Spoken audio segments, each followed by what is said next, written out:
Today I'm going to be walking you through the steps to make this dot mandala snowflake ornament. In the description I have all the tools you will need to create this project. I will be using a kit that I sell on my website that has all the tools that you will need to. The kit comes with the glitter ornament already made for you. So all you have to do is paint the outside. I do have a tutorial linked down below on how to make your own glitter ornaments.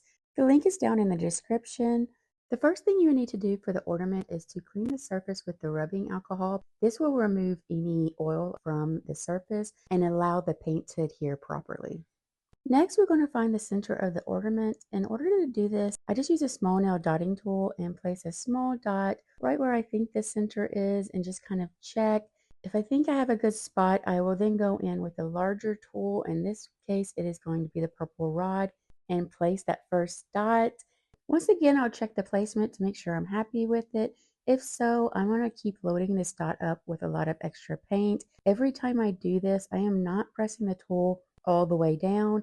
This is just allowing that dot to get built up. And then I'll go in with a needle or toothpick, swirl it out to kind of smooth out that center dot. If you're unhappy with the placement of the dot, just wipe it off and use the alcohol wipe to clean the surface again. And then you can go in and redot it. Next, we're going to use the large end of a white nail dotting tool and place a dot on top of that center dot, bottom, and then we're going to do left and right. And we're dividing that center dot up into 4 parts. Then we will go in with the same tool and place a dot in between those dots, trying to keep them as evenly spaced as possible.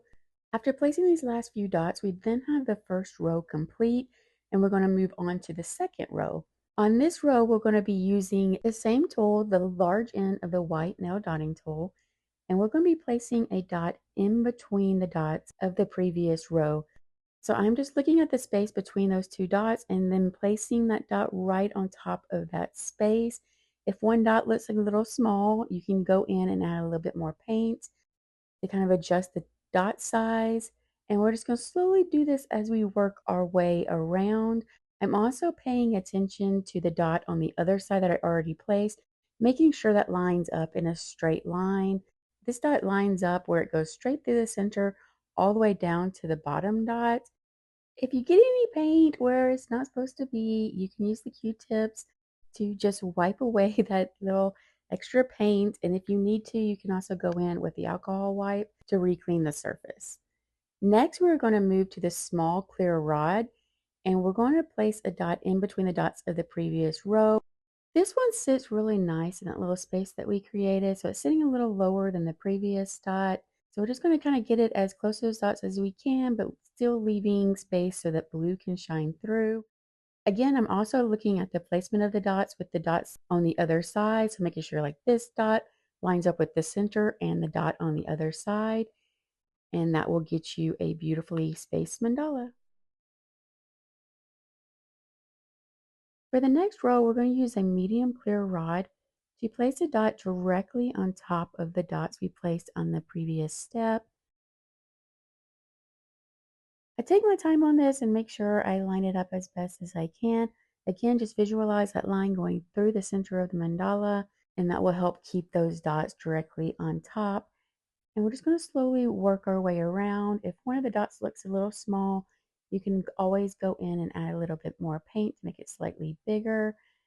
I'm also paying attention to the spacing between the 2 large dots that I'm placing to make sure that everything is looking pretty symmetrical and even. Once we get all these dots placed, we'll then be able to start building out the petals. In order to do that, we're going to use the large end of the white nail dotting tool, and we're going to place a dot on top of the dots of the previous row. Again, looking at that spacing, I'm looking across the piece, making sure that everything is lining up in a nice straight line. After these dots are placed, we're then going to start a process called walking the dots around this larger big dot. So now we're going to take the small end of the pink nail dotting tool, and we're going to place a dot right beside the other dot and just pick up the tool and place another dot and another dot and another dot, slowly walking our way around that big dot. As you do this, you will have less and less paint on your tool. and that will create smaller and smaller dots. Now, I did put these dots pretty close together. You can always space them out more and just have less dots going around the side. It's totally up to you. Also, just go very slowly when you're doing this process. This was real time dotting for me, but I've been doing it for so long that I go a little bit faster than you should as a beginner. So just take your time and go as slow as you need to in order to get the placement of these dots just right. Once we finish one side, we're then going to switch and do the other side. Same idea, just slowly walking those dots around that large dot. I tend to do one side first and then the next because it helps me with my symmetry. You kind of get in the muscle memory of doing that one side. So I've gotten in the habit of only doing one side at a time.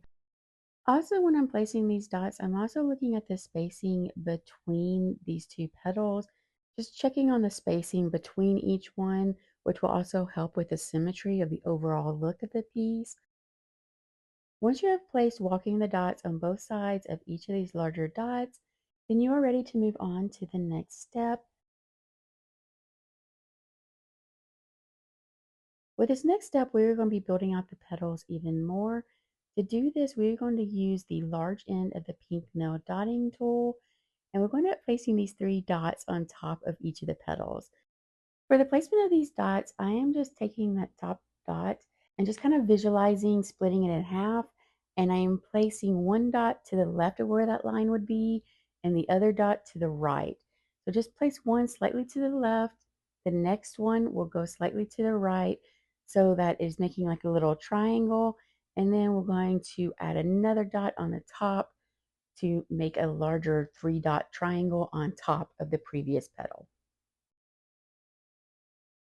Next, we're going to add a swipe on both sides of the petals. In order to do that, I am just using the small end of the pink nail dotting tool, loading it up with a lot of paint. I will press it down and then just slowly bring that tool around, wrapping around that petal. I do this very slowly and really take my time with it. You also have to be really careful to pick up your tool before you reach the very end so that your paint won't smear onto larger dots at the bottom. Again, I'm also looking at the spacing between the 2 petals, making sure that I'm leaving enough room that I'm going to be able to place another swipe without it touching, which I have plenty of space here to do. If you have a little bit less space than me, it's going to be okay. I left this design with some free space between the petals so that if your swipes need to be a little bit closer together, you'll be totally fine. Next, I am going to start doing the same thing on the other side of each of the petals. And as you can see, once I complete the petals, there is space in between both of those. So if you are finding that you have less space than I do, don't worry, it's going to be fine. I left the design with that space there so that if your dots ended up being a little bit bigger than me, or if you didn't do as many walking the dots as I did, your dots would be larger, so you would have less space. So that was very intentional to give you that extra space to work with.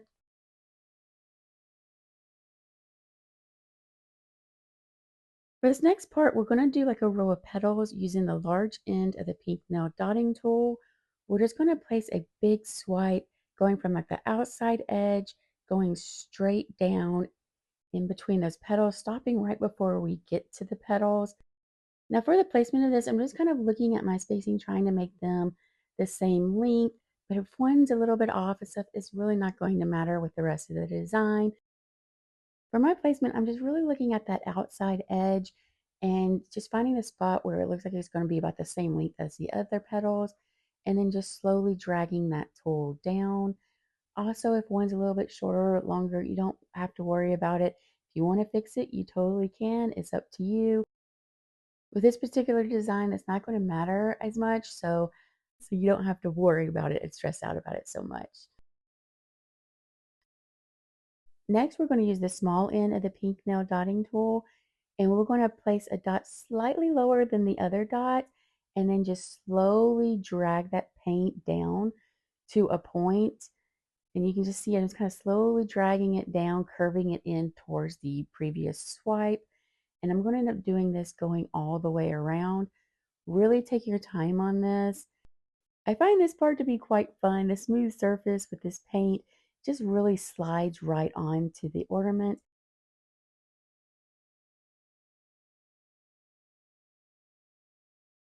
Once we finish this side, we will then go in and do the exact same thing on the other side of each swipe.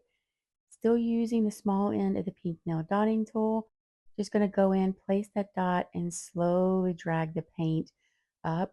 And this is one of those times where I really find that doing one side at a time is helpful. You get into that muscle memory, that groove of how your hand needs to move to make that swipe. So I find it easier to do one side at a time, but it does make it harder to not smear paint as you're constantly rotating the piece. So you can do both sides at once if you want. You can do the left side, then go right in and do the right side, and then move on to the next petal. Fully up to you. We just need to swipe on both sides. Next, with the small end of your yellow nail dotting tool, we're going to go in and do the same thing, placing a dot slightly lower than the previous dot. And we're just going to slowly drag that down into that space that we've created. At this point, I ended up just sticking to doing both sides at once because of rotating the piece and all the wet paint. As we're so close to the edge, I just found it to be easier just to go ahead and just do both sides at once. Again, you can do one side and go back and do the other side. It does not matter. Take your time with this. Watch your placement. I'm paying attention to where I started the swipe on the other side and then making sure to try to get that as even as possible. So I'll place this swipe, slowly drag it out, then I'm gonna load my tool up with more paint, and I'm gonna place this swipe looking at the swipe on the other side to kind of get them where they look symmetrical. Once we make our way all the way around, I decided to go in and place one larger dot at the bottom of all of these swipes. And to do that, we're going to use the large end of the pink nail dotting tool. I ended up placing this dot right on the tips of all the other dots. This just ended up cleaning up the look and just kind of bringing all those swipes together to a center focal point and just kind of gave it a really unique detail for this piece. With this project, we used enamel paint, but as soon as it is dry to the touch, you can go ahead and hang it up on your tree. I hope you enjoyed the tutorial and thanks for watching.